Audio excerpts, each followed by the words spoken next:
So if you haven't figured it out yet, I'm over here at VF Engineering. It's been a full morning already of getting my car tested on the dyno. The car put out 318 horsepower, I believe on a DynoJet dyno, which a lot of people are a little bit confused on how those work, but we're gonna see what happens. So after a long time being of talking about it and thinking about it, I am supercharging my M3, finally, after all this time. So I'm gonna document the entire process of the Supercharger install on a 2011 E90 M3.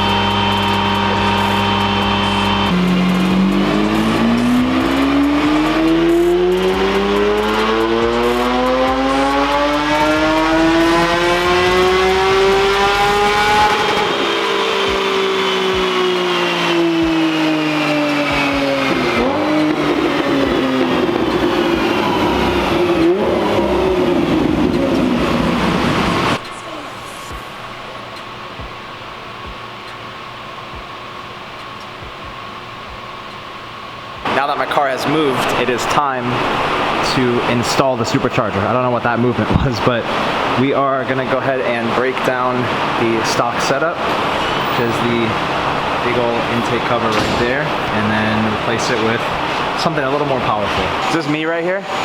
Oh. So we start off the supercharger kit with the key component, which is the Vortech V3 SI trim supercharger. This is a self-lubricated, internally oiled supercharger unit, and it has an internal oil reservoir, so it requires its oil to be replaced every 7,500 miles. It's very unintrusive and has a drain line that comes with it. The supercharger unit itself is mounted with our custom machined aluminum mounting bracket. It's machined here locally in California out of 6061. It's a T6 grade aluminium, and then it's type 3 anodized for a very hard, durable, protective surface coating. You can see it has a tensioner mechanism and an idler, and an additional bracket which helps route the serpentine belt around the crank to drive the input shaft on the supercharger. The supercharger itself will compress the air, and it's directed into the engine, and what we do is we replace the stock intake manifold with our own version. So what we have here is a cast aluminum intake manifold, and it replaces the original plastic version. So this is actually a sizable piece. It's also fully upgradable. Here is the bypass valve, which is actually used to relieve pressure off throttle, and it diverts pressurized air back into the intake system as soon as you get off throttle. So this is a rear opening door. It allows access to the manifold. So if you upgrade your kit, Spencer, and you're going from the non-cooled version to the cooled version, we will remove this and slide in an air-to-water heat exchanger. It's like a cartridge, fully upgradable in terms of the user won't have to send this back to us when they upgrade from non-cooled to the cooled version. You don't need to ship us anything and wait for it to come back. So if you have the non-cooled kit, which is the one we're going to install in your car today, and say, for example, you were remote and you were doing it at home and you were putting this kit on, but then subsequently you wanted to upgrade it to the cool system, you would receive the parts to insert inside here and actually add and upgrade everything yourself in one sitting. This is a major component. It's the air intake for the supercharger. It's rotationally molded. It's a plastic cross-link material.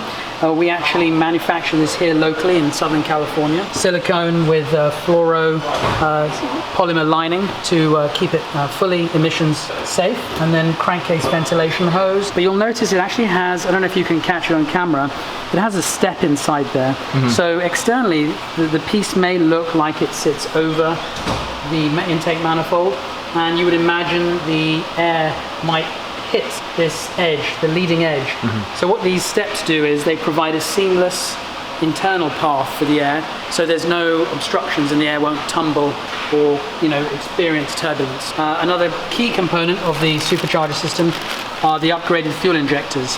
These are made by Bosch Motorsport, and they are actually an exact match for the spray pattern and O-ring to O-ring length, and the length of the tip as well. These are actually a key component. We always include spark plugs.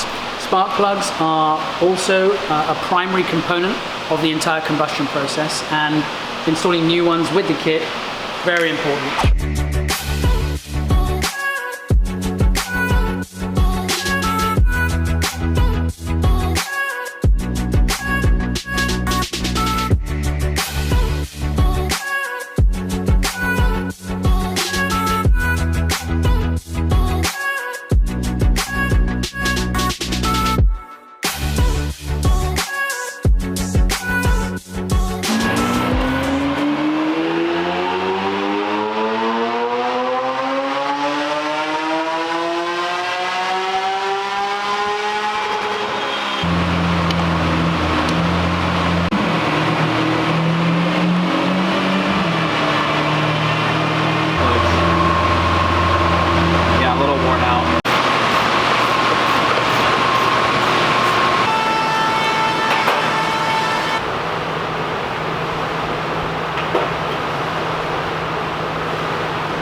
So it is currently day number 2 and it's bright and early in the morning and it is already like 90 degrees in this warehouse. I respect these guys because it is tough to work in the heat. Now the car has the new spark plugs, the car has the new fuel injectors. The next thing to go on is the supercharger bracket and then also all of the other components. So without further ado, let's go ahead and get that supercharger on the car and see how she drives. Let's just take a quick moment to look at this thing. AMG GTR, and this thing has a clear hood. How cool is that? I've never seen a clear hood, especially on like a modern day car.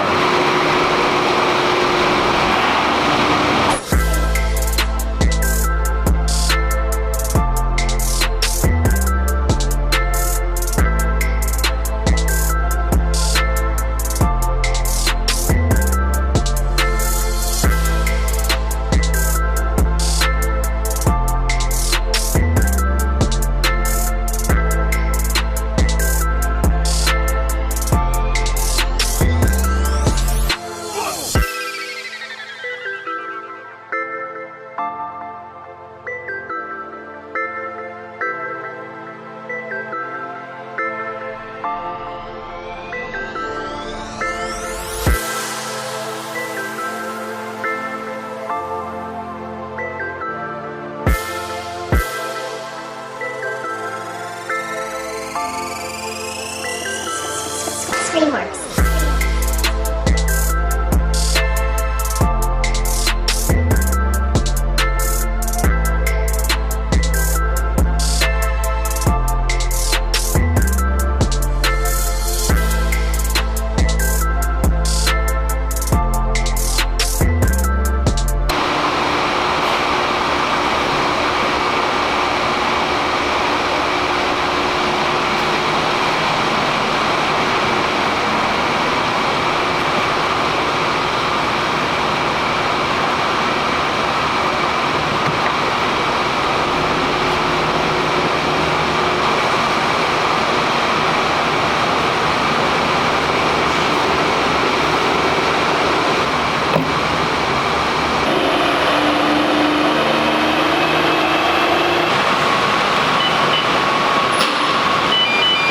This is the first start of the supercharged E90 M3 by VF Engineering.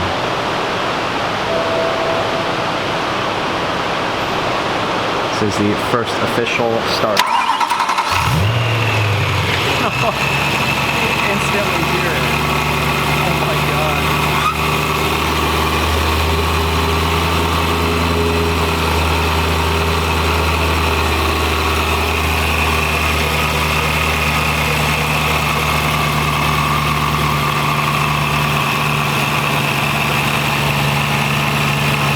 Instantly you can hear right away the supercharger just has this crazy sound to it.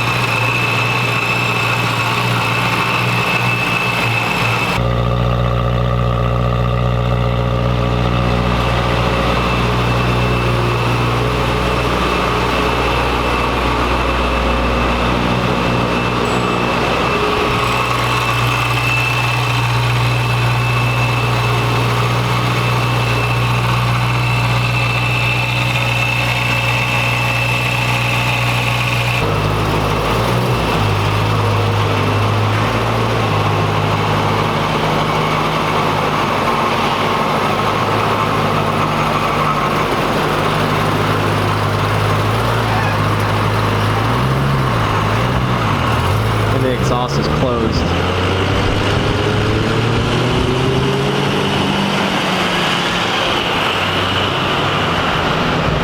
I don't really see my car being driven that often. The thing looks so sick. I hope he opens up the exhaust. Just finishing up the install. Nick just went to go for a drive with the tuner. Everything looks okay. We're gonna put it on the dyno right now and see what kind of numbers the car puts down. We're gonna go ahead and strap it down. Now keep in mind, it is like 95 degrees outside. It's really humid, so it's not the best time to do testing, but I don't wanna leave here without getting some kind of number. So we're gonna find out right now what the car puts down. Okay, hold on. I'm sorry to interrupt the video again. I apologize, but turn right onto North Dynamics Street. I supercharged my car about 4 weeks ago. I I've had the car for a month now with the blower on it. The car is awesome. Overall, super linear power, super usable power.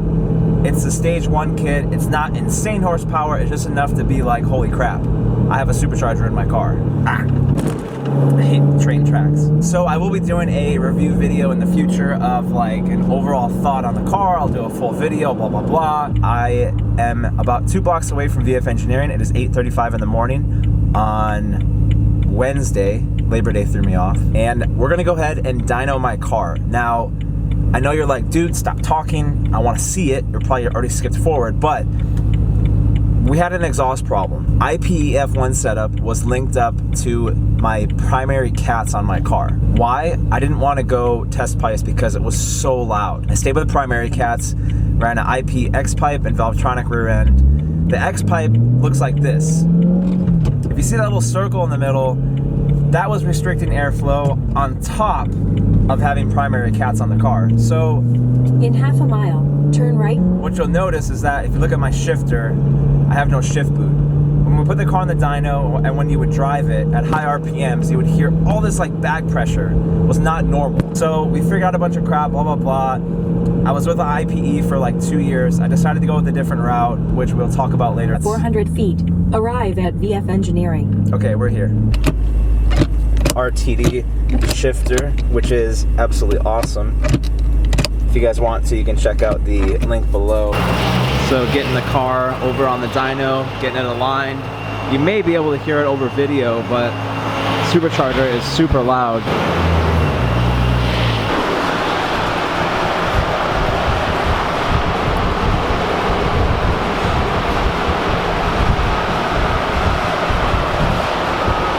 I don't know if some of you guys understand, but this is crucial when you have a car that is this loud, especially with some of the cars like that Aventador that was here last time. But these, trust me, they may not be like manly and sick, but they will protect your ears so you can listen to everything for the rest of your life, not go deaf by an M3. Okay, let's just skip forward to being strapped down and doing a pull now.